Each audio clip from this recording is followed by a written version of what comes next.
Americans love using their credit cards, the most secure and hassle-free way to pay. But D.C. politicians want to change that with the Durbin-Marshall credit card bill. This bill lets corporate megastores pick how your credit card is processed, allowing them to use untested payment networks that jeopardize your data security and rewards. Corporate megastores will make more money, and you pay the price. Tell Congress to guard your card, because Americans lose when politicians choose. Learn more at guardyourcard.com. Listen at the close of this program for an important announcement of a change in time for Tales of the Texas Rangers. The National Broadcasting Company presents Joel McCrea in Tales of the Texas Rangers. Tonight, transcribed from Hollywood, another authentic reenactment of a case from the files of the Texas Rangers.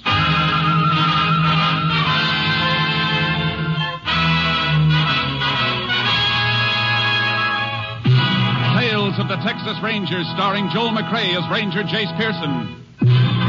Texas, more than 260,000 square miles, and 50 men who make up the most famous and oldest law enforcement body in North America.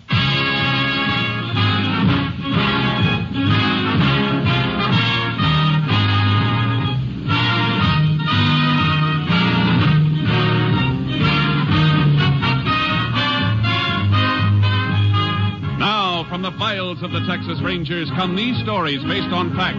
Only names, dates, and places are fictitious for obvious reasons. The events themselves are a matter of record.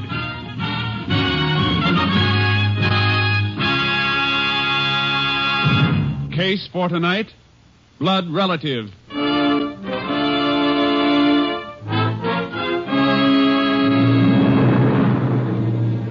It is 4 p.m., June 26, 1949.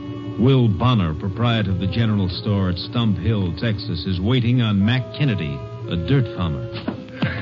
Yeah. It found the flour and the bacon, Mac. Anything else? Yeah, carton of cigarettes. Yeah. How about making it a couple of sacks of tobacco, huh? What's the matter, Will? My credit no good anymore? Mac, I think you ought to pull in your horns a little.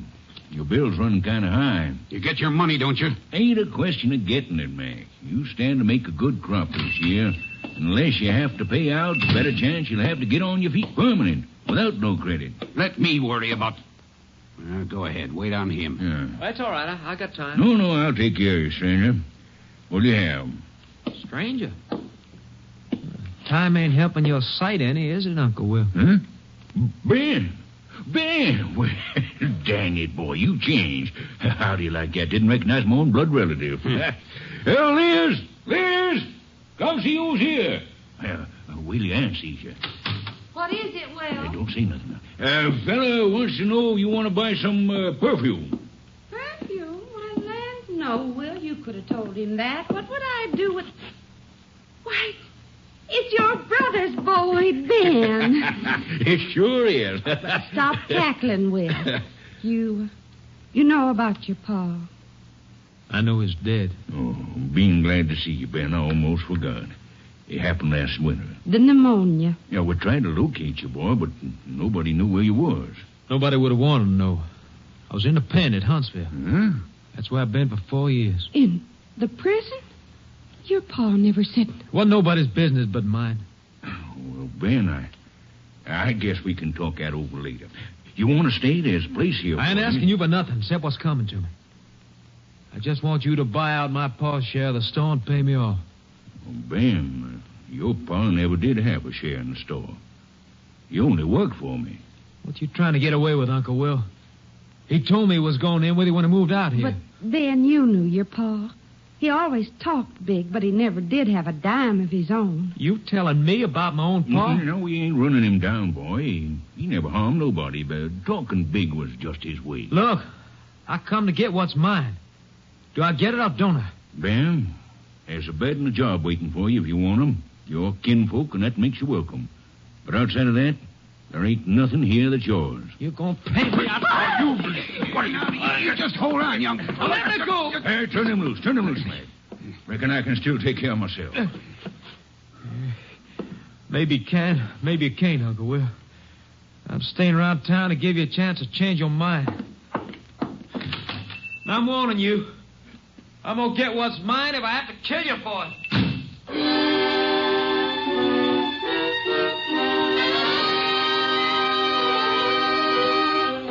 On the following morning, June 27th, neighbors found Will Bonner shot to death and his wife Liz critically wounded and unconscious in the back room living quarters of their store. The sheriff called with the assistance of a Texas Ranger. Ranger Jace Pearson was assigned to the case. Well, that's all of the story, just like I found it, Jace. You look pretty downhearted, Sheriff. Bonner a friend of yours? I knowed him all my life. He helped me get elected. Hey, body's in the back room. You want to see it? Yeah. You can stay here if you'd rather. No, I'll come. Guess you noticed the way the safe was cracked and the door where the killer got in? Yeah, professional job, all right. I covered Will over with a sheet. Maybe I shouldn't have, but It's all right. Coroner hasn't been here yet, huh? No, he's on his way. Dead about 6-7 hours. How do you figure that, Jace? Rigor mortis just beginning to set in. You see a lot of them, you get to know. 9 o'clock now. That means it happened about 2 or 3 this morning, huh? That's close to it. How about Bonner's wife? She going to pull through? Doc Woodson took her to the county hospital. He said there's a little chance. You've got a deputy posted at the hospital in case she comes to? Yep, he can take any statement she... Sheriff, I got to talk to you a minute. Well, all right, Jody, come in. Farmhand works for Mac Kennedy on and off. Howdy, Ranger. Sheriff. What's on your mind, Jody? Well, I just come to pick up some feed in Mac's pickup. Heard about what happened. Know anything about it? Not exactly. But I was in town with Mac yesterday afternoon. He come to trust some supplies from Bonner. What time? Oh, about 4 o'clock. I wasn't in the store with him, but when he come out and we was driving back, Mac said Bonner had a fuss with somebody. Fella threatened to kill him. He say who the fellow was? No, but whoever it was, he took a swing at Bonner. Mac had to grab him to stop a fight. Where's Kennedy now? Well, he was out plowing when I left. Won't be able to get him by phone then. Come on, Sheriff. Let's get out there and talk to him.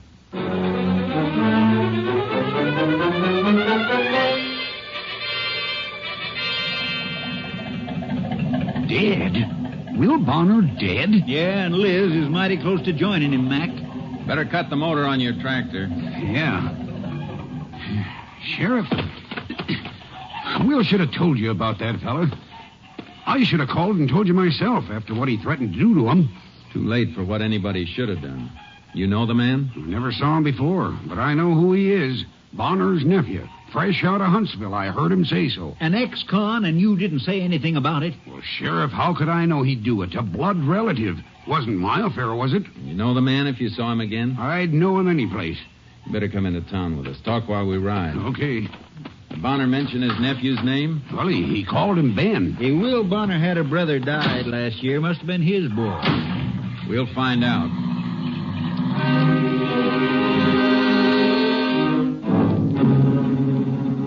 On the way into Stump Hill, Mac Kennedy told us the story of the threat and gave me a description of Ben Bonner. I put a shortwave radio call through to KTXA. Unit 10 to KTXA. KTXA, go ahead, Unit 10. Request all units be alerted to look out for subject Ben Bonner, recently released from Huntsville. Subject wanted for questioning in murder of Will Bonner at Stump Hill. 10-4. Request special alert on all roads leading from Stump Hill. Subject may be leaving area on foot or by hitchhike. 10-4. Unit 10, clear. KTXA, Austin. Maybe young Bonner didn't run for it, Jace. He may be hiding out someplace nearby. Not likely, Sheriff. If he killed his uncle, he'll go for distance. He killed him, all right. You can bet on that. When a man's life's at stake, Kennedy, I don't bet.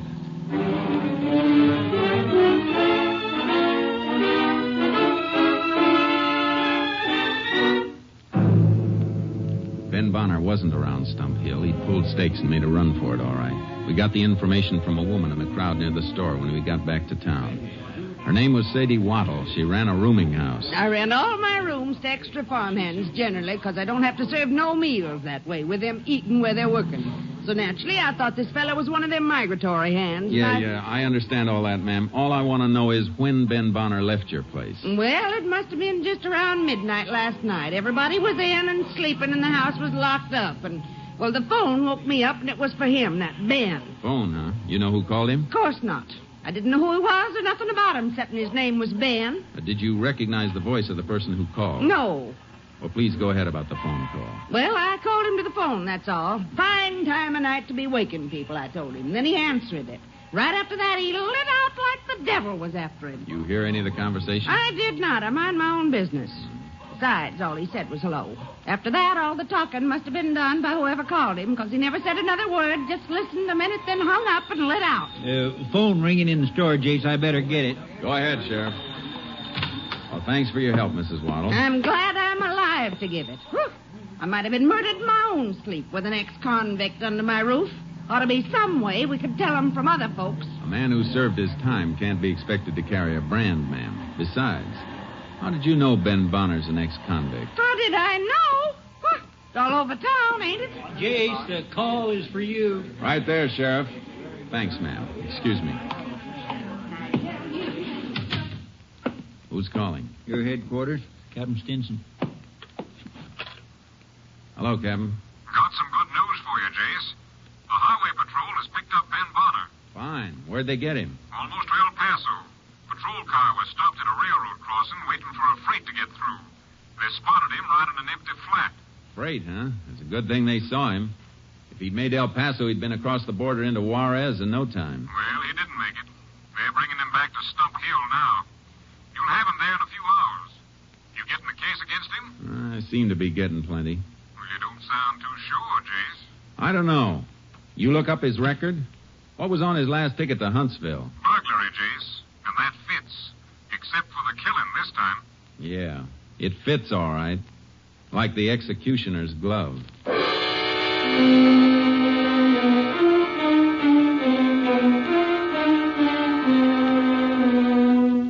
Stump Hill was 5 miles cross-country from the nearest railroad spur. We had time before the Highway Patrol would be delivering Ben Bonner. We sent Kennedy back to his farm. I unloaded charcoal from my horse trailer, and the sheriff got his horse. We rode to the railroad tracks. Yeah, he was smart, Jace. Almost got away. Lots of them almost get away. He sure made a lot of distance in a hurry. Don't know why you wanted to be sure he came this way to get to the train. I just wanted to be certain he cut through this 5 miles on foot. Proves he didn't hitchhike a fast ride and pick up a train further on down the line. Well, luck was with him for a while. He caught the only train he could have caught. You mean only one freight goes through here at night? Yep. Hotshot passenger clears first at about 1 a.m. Freight comes through about 15 minutes later. Slows for the grade here where he jumped it. About 1:15's the schedule for the freight then, huh? That's right. Well, let's get back to town. Come on, Chuck. You look like that train schedule means something, Jace. It might. Coroner's report ought to be in by the time we get back to town. Hey, I see what you mean. If Bonner was killed between 2 and 3 a.m. like you figured... It'll mean his nephew Ben was on that freight at the time the old man was killed. The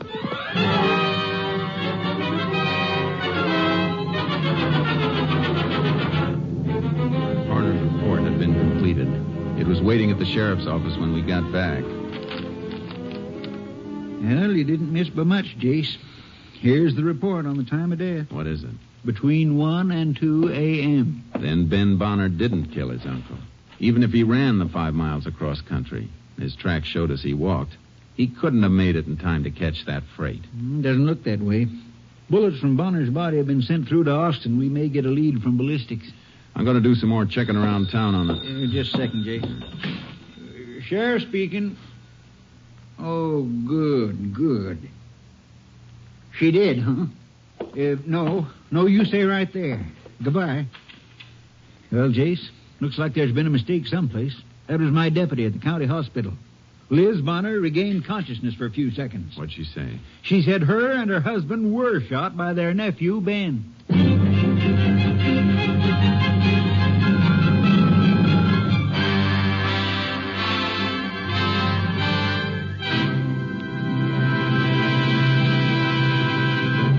You are listening to Tales of the Texas Rangers, starring Joel McCrea as Ranger Jace Pearson.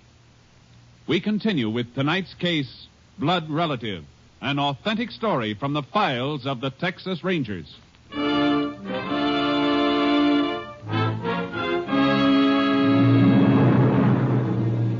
The Highway Patrol brought Ben Bonner back to Stump Hill and unloaded him at the local jail where the sheriff and I questioned him. But I didn't kill him, I tell you.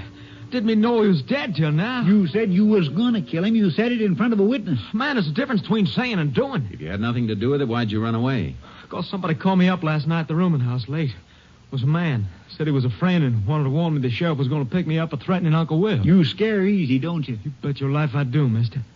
I just pulled 4 years at Huntsville and I had enough. I don't want no more. Maybe I was tough when I went to Uncle Will yesterday, but last night when I got that call, I was scared sick. And you don't know who called you? No, I don't You know. sure it wasn't somebody you served time with, letting you know he was here to help you with the job? No. Look, you gotta believe me. This is a murder rap. You can't send me up for it just because I shot off my mouth. That ain't evidence. Ben, there's more than that. Your Aunt Liz didn't die. She came to at the hospital. She says it was you who gunned her and her husband. That's a dirty lie.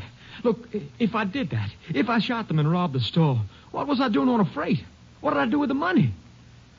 I ain't going to say anymore. I ain't going to talk till I see a lawyer. That's your right. We told you that in the beginning. All right, Sheriff. Guess you can lock him up again. Go on, go ahead. Ranger, please, I didn't do it. Maybe the fellow who told you I threatened Uncle Will didn't tell you everything. Maybe you ought to ask him why there was arguing when I come into the store. All right, Ben, all right. Well, what do you think, Chase? I don't know. Let's get outside. If he did have an accomplice, the other fella might be carting the loot and the gun. Might be. I'll see you later, Sheriff. I'm driving over to the hospital at the county seat. I want to talk to his aunt, Liz Bonner.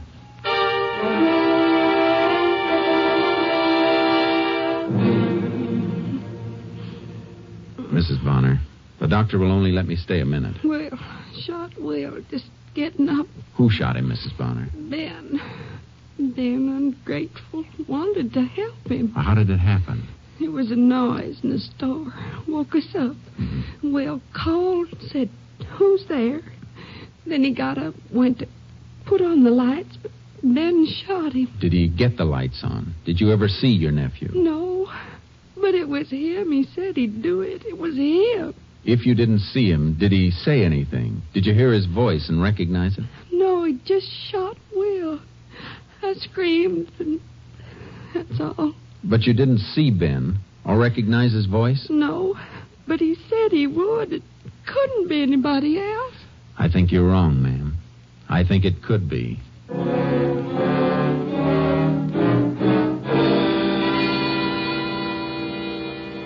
burned up the road back to Stump Hill and got the sheriff. I wanted to make another check of the store and find out a few things about Mac Kennedy. Doggone it, Jace. You're sending your dogs at the wrong tree. Mac Kennedy's been Will's friend for years. I just asked if Kennedy'd ever been in trouble. Never. He's an honest, God-fearing dirt farmer, and that's all.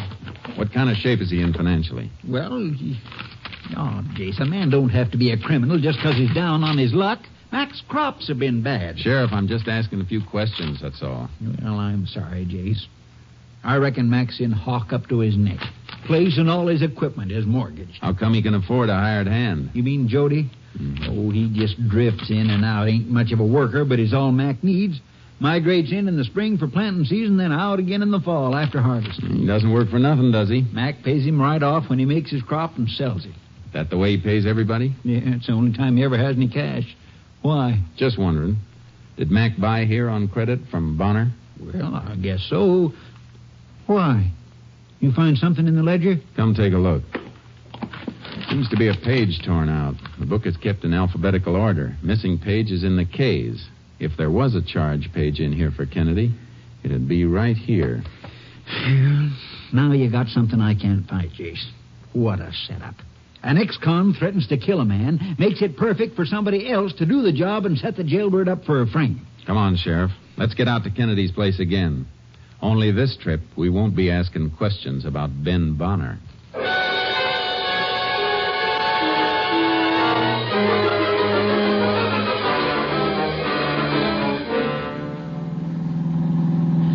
There's one thing still bothering me, Jace. Mac Kennedy's never been in trouble. So how come we both spotted the marks of a professional knob-knocker on the burglary? It's been bothering me, too. And the more I think of it, the more I wonder why he tore that charge page out of the ledger. Why do something that would point right at him when he had somebody else all set up to take the fall? Just beating the bill wouldn't make the chance worthwhile. Not with murder, it wouldn't. KTXA to Unit 10. Oh, this may be the ballistics report, Jace. Yeah. Unit 10, go ahead, KTXA. Lab report completed on bullets used in the slaying of Will Bonner. 38 caliber, probably Smith & Wesson Police Special. 10-4, Unit 10, clear. KTXA Austin. A minute, KTXA. Stand by, please. KTXA standing by. What's the matter, Jace? Just got an idea, something that didn't fit before. That hand who works for Kennedy, that Jody. What's his last name? Jody? Let's see. It's Pelham. Jody Pelham. Why? I'll tell you in a minute. You there, KTXA? Standing by, Unit 10. This unit requests quick check on subject Jody Pelham. Repeat, Jody Pelham. Urgent. 10-4. Get back to you with information soon as possible. Unit 10, clear. KTXA Austin. Jace, you figuring Jody helped Mac Kennedy to pull this job? Maybe. Or maybe Jody did it on his own. I want to know if he's got a record. What switched your thinking to him? He was waiting outside Bonner's store for Kennedy when Ben walked in yesterday and made his threats. Well, sure, he admitted that. Kennedy told him about Ben when he come out, and they drove on back to the farm. Yeah, but when Jody came into town the next morning and came to tell us about the threats, he pretended he didn't know too much. Just knew that old Will Bonner had been threatened. Couldn't say who made the threats. Well, I don't get what you're driving at, Joe. If Kennedy told him, he must have told him the whole story about the threats coming from Bonner's nephew. A nephew just gotten out of prison. That'd be the logical way to tell it. And that's the way Kennedy did tell it. But Jody was anxious not to seem to know too much. Hey, sure, I see what you mean. Kennedy wasn't in town this morning till we went out and brought him in. Yeah, but when we got back, everybody in town knew that the man we were looking for was Bonner's nephew and that he was an ex-con. Sadie Waddles told us that. Only one it could have come from was Jody. He spread it around while we were out getting Kennedy. When we get to the farm, draw him out. Don't pounce on him until I get an answer on him from Austin. I hope it's the right answer. It may save Mac Kennedy's life.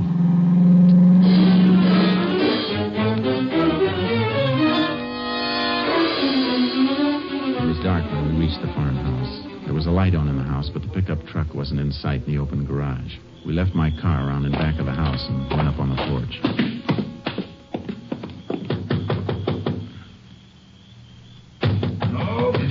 Okay, hold your horses. Oh, Sheriff, Ranger, huh? I thought it was Jody coming back with the pickup. Where'd he go? He drove up north to Edgeville this afternoon. Said he wanted to get something. He ought to be back soon. Well, aren't you going to ask us in, Mac? Oh, sure thing. Make yourself at home. Understand you got Bonner's nephew today. Heard a couple of women chewing about it on the party line. Yeah, we got him temporarily. What do you mean, temporarily? He didn't kill anybody, Mac. Hmm? You had an argument with Bonner yesterday. What about? I reckon that's my business. Yours and Bonner's. But he's dead now, so that makes it my business. Better talk up, Mac. Well, I've been running up a big bill. Will was cutting me down a little. You admit you owed him money. Why wouldn't I admit it? I pay my bills. Any man says otherwise is a liar. Nobody is saying otherwise, Mac. You keep a gun around here anyplace? Yeah. What kind? Smith & Wesson 38. It's right there on the mantel over the fireplace. I'll get it, Jason. Oh, don't wipe off any prints. Stick a pencil in the muzzle and lift it that way. Okay. Pencil won't go in, Jace. Something jamming it. And let me see. Don't have to worry about prints on that. Outside's been wiped clean with an oil rag. Looks like paper jammed in there. We'll soon find out. I'll take these shells out and poke the pencil through. There. Why, it's Mac's charge page from the ledger. What's that? What are you trying to pull? Take it easy, Mac. We're not after you. Smell this gun and look at it, Sheriff. It was used, then reloaded, but never cleaned. Well, that gun hasn't been touched in years. Mac, this gun killed Will Bonner and almost killed his wife last night. Jody Pelham did it after you told him about Bonner's nephew. But why would he tear out that page and plant it here? So he could use Mac here to give himself a double cover-up. He made the call to the rooming house and got Ben Bonner to run. But he knew if Ben was caught any place and could set up an alibi, there'd be a second search. That's why he tore out the page and planted it here on Mac. I'm sure glad you know it wasn't me. If it was you, you'd have burned the page. That dirty little... Hey, there he comes now. That's the pickup. You want to help us nail him? I'd like to blow his brains out. There's a better way. Let him feel safe. Here, let me put these cuffs on you quick. Mm-hmm. Put that gun back in the mantel, Sheriff. Yeah, but are you sure that you... Like he says, Mac.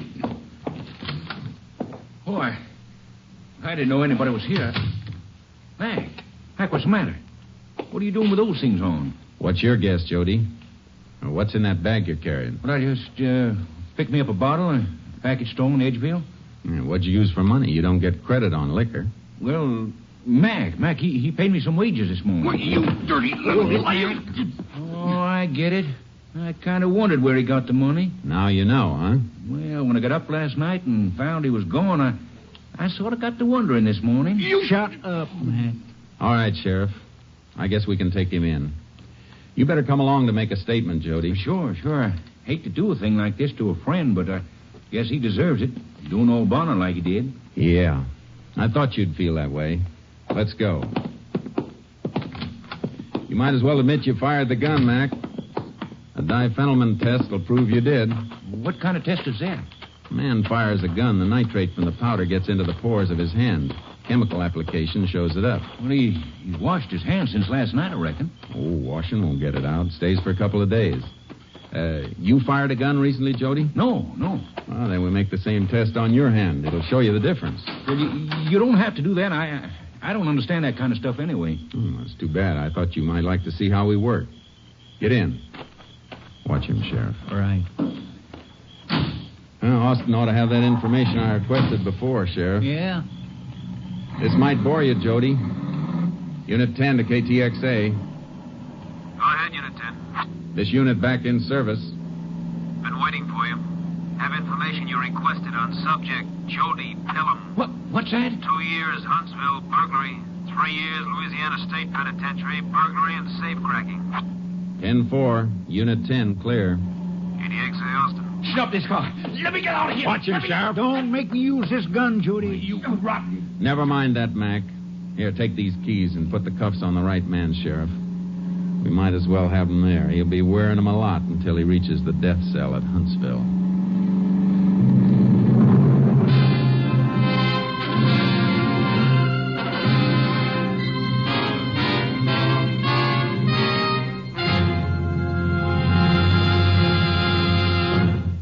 Jody Pelham was tried and convicted for the wanton murder of Will Bonner.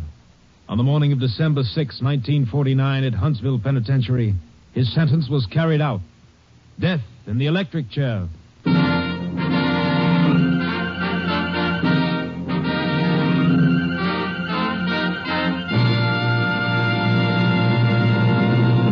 And now, here again is the star of our show, Joel McCrea. Folks, Tales of the Texas Rangers is moving to a new time. You won't hear us next Sunday, but the week after that, we'll be back just an hour and a half later than usual on NBC, right after Theater Guild.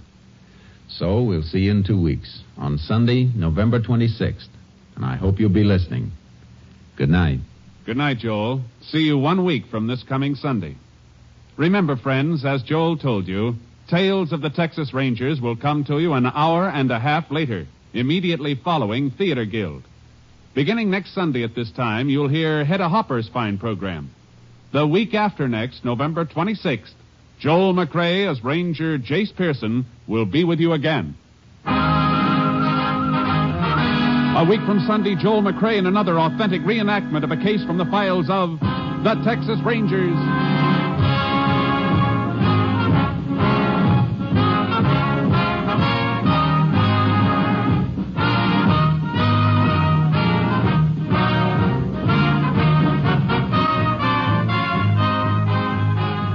Joel McCrea is currently seen starring in the MGM production Stars in My Crown.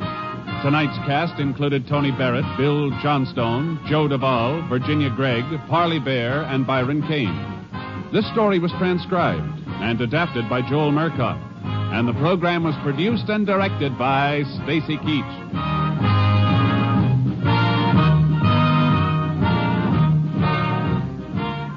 1 week from next Sunday, Tales of the Texas Rangers will be back with you immediately following Theater Guild. Consult your local radio schedule for time. This is Hal Gibney speaking.